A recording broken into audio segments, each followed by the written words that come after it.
Good morning, students. Our second chapter of 8th class is going on.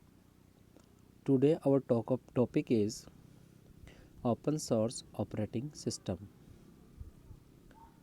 As the name suggests, the code of open source software is open to everybody. जैसा कि open source के name से ही हम ये समझ सकते हैं कि ओपन सोर्स जो सॉफ्टवेयर होते हैं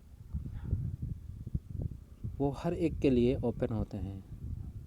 that means we can do anything with the software including modifying and sharing it.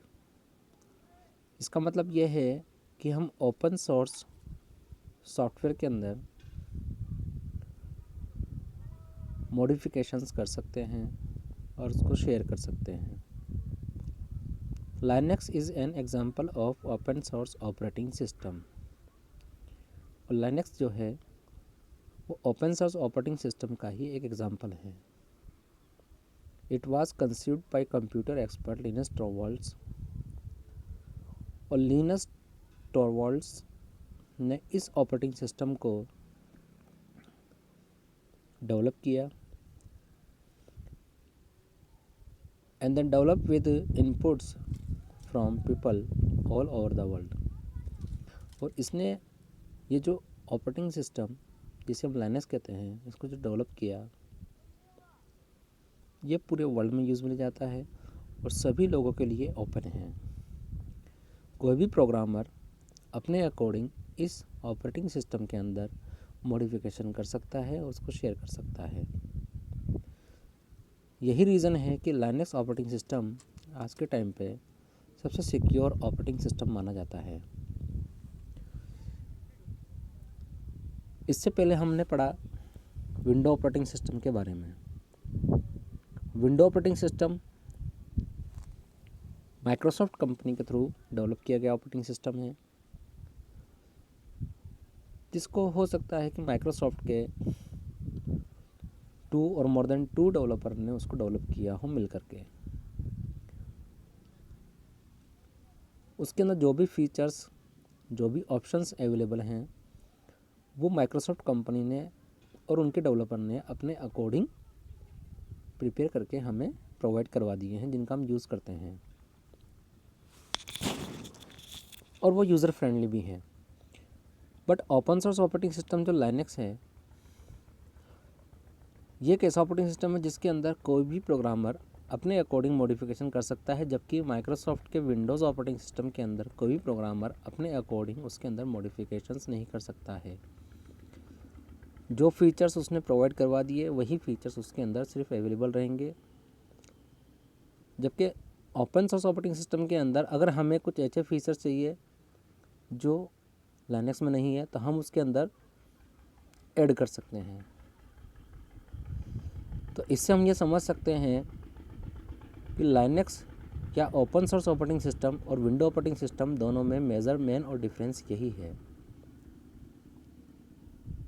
यही रीज़न है कि आज open source operating system that means Linux जो है वो बहुत ही ज़्यादा सिक्योर और यूज़र फ्रेंडली नहीं है. सिक्योर तो है बट यूज़र फ्रेंडली नहीं है, क्योंकि पूरे वर्ल्ड के अंदर जितने भी प्रोग्रामर हैं उन सबको इस बात की फ्रीडम है कि वो इस ऑपरेटिंग सिस्टम के साथ जितना बेस्ट कर सकते हैं वो इसके अंदर कर देते हैं, क्योंकि ये ओपन सोर्स है. यहाँ पे किसी कंपनी का किसी भी ऑर्गेनाइजेशन का कोई लेना देना नहीं है. इसे ओपनली इंटरनेट पर छोड़ दिया गया है और वर्ल्ड के डिफरेंट डेवलपर डिफरेंट कंट्रीज़ के डेवलपर ने अपने अपने अकॉर्डिंग इस लाइनक्स को या ओपन सोर्स सिस्टम को मॉडिफाई किया हुआ है. तो अगर आपसे कोई भी क्वेश्चंस करें कि सबसे ज़्यादा सिक्योर और रिलायबल ऑपरेटिंग सिस्टम कौन सा है तो आप ये कह सकते हैं कि लाइनक्स ऑपरेटिंग सिस्टम जो है वो सिक्योर और रिलायबल है. जबकि एक बहुत ही इम्पोर्टेंट बात मैं आपको बताता चलूँ कि लाइनक्स ऑपरेटिंग सिस्टम के अंदर वायरस का अटैक नहीं हो सकता है। उसका एक रीज़न है, जितने भी वायरस की फाइल्स होती हैं वो .exe को सपोर्ट करती हैं। .exe file extension that means executable files को सपोर्ट करती हैं, जबकि लाइनक्स या open source operating system .exe file को सपोर्ट नहीं करते हैं। यही एक मेन रीज़न है कि ओपन सोर्स ऑपरेटिंग सिस्टम के अंदर वायरस का अटैक नहीं होता है और ये जो ऑपरेटिंग सिस्टम है ये वायरस से इन्फेक्टेड नहीं होता है। Think and share. Installing software means copying new files into the permanent storage like the hard disk of a computer and performing necessary configuration in the computer। Software को install करने का meaning क्या होता है कि उसके अंदर न्यू फाइल्स को कॉपी करना, और कॉपी कहाँ होती है फाइल्स, वो होती है उसके परमानेंट स्टोरेज में, जिसे हम हार्ड डिस्क कहते हैं। और उसकी जो नेसेसरी कॉन्फ़िगरेशन होती है वो भी जब हम सॉफ्टवेयर इंस्टॉल करते हैं तब उसके अंदर की जाती है। Have you installed any software in your system? Which software is it?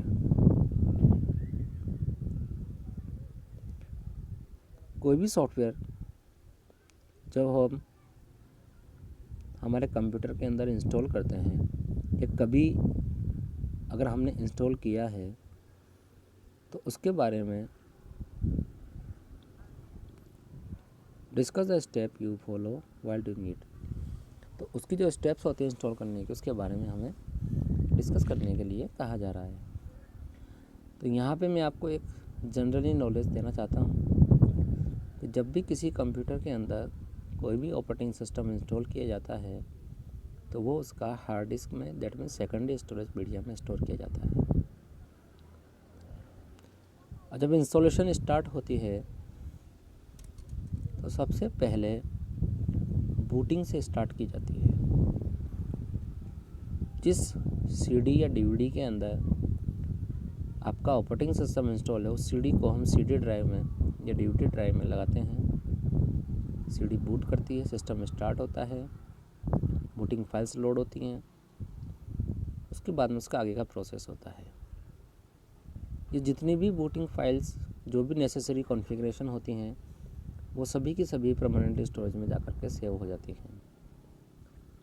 और इसका एक बहुत ज़्यादा नहीं, हाफ एन आवर का एक प्रोसेस होता है, इतना टाइम वो लेता है, जिसके बाद में आपका ऑपरेटिंग सिस्टम इंस्टॉल हो जाता है। Utility programs.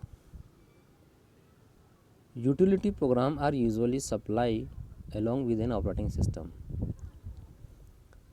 यूटिलिटी प्रोग्राम जो होते हैं वो ऑपरेटिंग सिस्टम के साथ ही सिस्टम के अंदर इंस्टॉल होते हैं या हम उन्हें बाद में भी इंस्टॉल कर सकते हैं। They are use to carry out a routine task that are often needed by a user.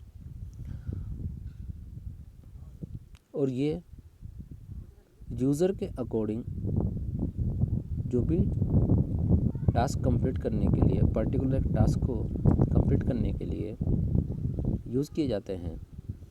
आप इससे ये समझ सकते हैं कि ऐसे प्रोग्राम जो कंप्यूटर के अंदर ऑपरेटिंग सिस्टम इंस्टॉल होने के बाद में अलग से इंस्टॉल किए जाते हैं, या फिर कंप्यूटर के अंदर ही कुछ यूटिलिटीज़ होती हैं जो बाय डिफ़ॉल्ट ऑपरेटिंग सिस्टम के अंदर या ऑपरेटिंग सिस्टम के साथ में कंप्यूटर में इंस्टॉल हो जाती है, जिनका यूज़ करके हम कुछ रूटीन टास्क कंप्लीट करते हैं यूज़र के अकॉर्डिंग। जैसे जैसे यूज़र को ज़रूरत पड़ती है वैसे वैसे वो उनको यूज़ करता चला जाता है, जो कि सिस्टम की परफॉर्मेंस को बेटर करने के लिए यूज़ में आती हैं। Number 1, compressing a file to save space on backing up the storage. File को कंप्रेस करना और डीकम्प्रेस करना, ये भी एक यूटिलिटी प्रोग्राम के अंदर आता है, जो कि ऑपरेटिंग सिस्टम सॉफ्टवेयर के साथ बाय डिफ़ॉल्ट इंस्टॉल होता है सिस्टम में।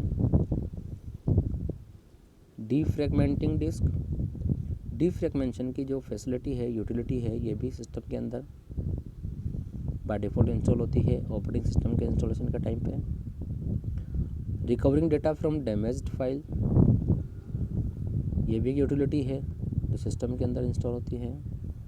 Formatting a floppy disk, formatting की जो फैसिलिटी है, यूटिलिटी है, ये भी। Checking a disk for faults and repairing it them, disk को चेक करना, उसके फॉल्ट को देखना और उसको रिपेयरिंग करने की जो फैसिलिटी है, यूटिलिटी, ये भी ऑपरेटिंग सिस्टम में। Checking the file on a disk for computer viruses, अगर हम चेक करते हैं सिस्टम के अंदर कि कौन सी फाइल कंप्यूटर वायरस से इफेक्टेड है, उसके लिए एंटीवायरस सॉफ्टवेयर आता है, वो भी एक यूटिलिटी प्रोग्राम की कैटेगरी में आते हैं। तो इससे हम ये समझ सकते हैं कि ऑपरेटिंग सिस्टम और यूटिलिटी प्रोग्राम दोनों डिफरेंट थिंग्स हैं, अलग अलग चीज़ें हैं। ऑपरेटिंग सिस्टम तो यूज़र्स को और हार्डवेयर के बीच में कनेक्टिविटी बनाता है, या हम ये कह सकते हैं कि कम्युनिकेशन का एक मीडियम है। अगर आपके कंप्यूटर में, आपके हार्डवेयर में ऑपरेटिंग सिस्टम नहीं है तो आप कंप्यूटर को ऑपरेट नहीं कर सकते हैं। लेकिन कुछ एक्स्ट्रा फीचर्स जिससे कंप्यूटर को मैनेज किया जाता है, वो अगर हम उसके अंदर इंस्टॉल करेंगे तो वो यूटिलिटी प्रोग्राम के अंदर आ जाते हैं। कुछ यूटिलिटी प्रोग्राम तो आपके सिस्टम में ऑलरेडी बाय डिफ़ॉल्ट इनबिल्ट मिल जाते हैं, कुछ हमें मार्केट से परचेज़ करके उसके अंदर हम यूज़ कर सकते हैं। जैसे एंटीवायरस सॉफ्टवेयर है जो आपका मार्केट से परचेज़ करके आपको इंस्टॉल करना होता है, जो आपके सिस्टम के परफॉर्मेंस को बेस्ट रखता है और सिस्टम में वायरस आने से बचाता है। जबकि compressing file, defragmenting, formatting, recovering data, ये सब ऑप्शंस आपको बाय डिफ़ॉल्ट कंप्यूटर में मिल जाते हैं। Think and share, find out name of organisations where you can donate your computer that you no longer read. It may be of immense help to people who cannot afford to buy one. हमें कुछ ऐसे organisation को find out करना है जहाँ पे हम अपने कंप्यूटर को डोनेट कर सकें, अगर आपको कंप्यूटर की ज़्यादा ज़रूरत नहीं है तो। ये लोगों की हेल्प करने में काम आएगा, जो ऐसे लोग हैं जो कंप्यूटर को परचेज़ नहीं कर सकते हैं, बाय नहीं कर सकते हैं, उनके लिए। तो ऐसी बहुत सारी ऑर्गेनाइजेशंस हैं जो कंप्यूटर को रेंट पे प्रोवाइड करवाती हैं, जिनके कंप्यूटर को लेकर के आप अपने काम कर सकते हैं। सम अप, कुछ इम्पोर्टेंट पॉइंट्स इस चैप्टर के रिगार्डिंग एक बार हम देख लेते हैं जो हमने इस चैप्टर के अंदर पढ़ा है। An operating system is a means of communication between the user and the computer and it manages the operations inside the computer. Operating system जो होता है उसका मीनिंग क्या है कि ऑपरेटिंग सिस्टम जो है वो यूज़र और कंप्यूटर के बीच में कम्युनिकेशन का एक मीडियम है। यही कम्युनिकेट करता है यूज़र और कंप्यूटर को एक दूसरे से, और ये कंप्यूटर के अंदर के जो भी ऑपरेशंस होते हैं उनको मैनेज भी करता है। MS-DOS, MS Window, Linux and Unix are example of operating system. MS-DOS, MS Window, Linux and Unix ये सभी ऑपरेटिंग सिस्टम के एग्जाम्पल हैं। There are two type of interface, two type का इंटरफेस होता है। एक है CLI, कमांड लाइन इंटरफेस, जिसके अंदर कमांड का यूज़ करके हम कंप्यूटर को ऑपरेट करते हैं। एंड सेकंड है ग्राफिकल यूज़र इंटरफेस, GUI, जहाँ पे हम ग्राफिकली इमेजेस, पिक्चर्स, आइकन्स हमें डेस्कटॉप की स्क्रीन पे मिल जाते हैं, जिसमें हम क्लिक करके हम यूज़ करते हैं। With command line interface the users have to type command to communicate with the operating system. अगर यूज़र कमांड लाइन इंटरफेस का यूज़ कर रहा है और वो सिस्टम से कम्युनिकेट करना चाहता है तो वहाँ पे उसको कमांड टाइप करनी होती है।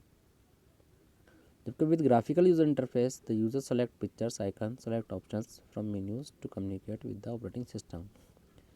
जबकि ग्राफिकल यूजर इंटरफेस के अंदर अगर यूजर सिस्टम से कम्युनिकेट करना चाहता है और उस पर वर्क करना चाहता है तो वो पिक्चर्स और आइकन को सेलेक्ट करके ऑप्शंस को सेलेक्ट करके मेन्यूज़ को सेलेक्ट करके अपना वर्क कंप्लीट करता है। The code of open source software is available. We can do anything with the software including modifying it and sharing it. Linux is example of open source operating system. Open source operating system के अंदर user जो है अपनी needs के according कुछ भी modify कर सकता है, उसको शेयर कर सकता है। और एक ऐसा ऑपरेटिंग सिस्टम जिसके अंदर ये फैसिलिटी मिल जाती है उसे ओपन सोर्स ऑपरेटिंग सिस्टम कहा जाता है। और इसका एग्जांपल है लाइनक्स ऑपरेटिंग सिस्टम, जो कि एक ओपन सोर्स ऑपरेटिंग सिस्टम है। Utility programs are used to carry out routine task that are often needed by a user such as compressing a file to save space on backing storage, defragmenting a disk etcetera. और utility program जो होते हैं वो routine task को carry करने के लिए use में लिए जाते हैं और यूज़र अपनी नीड के अकॉर्डिंग उनका यूज़ करता है। जैसे किसी फाइल को कंप्रेस करना हो, स्पेस सेव करना हो, बैकअप लेना हो, डिफ्रैगमेंट करना हो डिस्क को, ये सभी यूटिलिटी कैटेगरी के अंदर आते हैं, यूटिलिटी प्रोग्राम की कैटेगरी में आते हैं। Okay guys, thank you. हमारा सेकंड चैप्टर भी फिनिश हुआ। Have a nice day, bye.